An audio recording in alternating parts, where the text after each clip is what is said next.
არაფერი. ის და ჰელენი ფილიალს ხსნიან.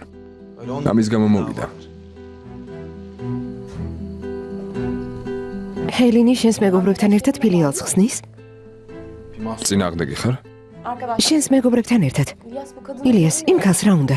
ახლა შენი გულის მოსაგებად შენს მეგობრებს იყენებს? არა ასე. ფილიალის გახსნა ხელსაყრელ ადგილას გადაწყვიტეს. ოტოდრომი აქაც არის. ამაში ცუდი რა არის? ეს ქალი თავს რატომ არ გვანებებს? ასეთი საქციელი რა შეჭირდება? არ მინდა ჩვენს გარშემო ტრიალებდეს. კარგი, გასაგებია, რა თქმა უნდა. ომერსაც აღარ დაველაპარაკები. ან ჰელენს ვეთქვი, რომ ბიჭებთან არ ითანამშრომლოს. მხოლოდ იმიტომ, რომ ასიეს ჰელენი არ მოსწონს, უმუშევრები იყვნენ? გაწყობს?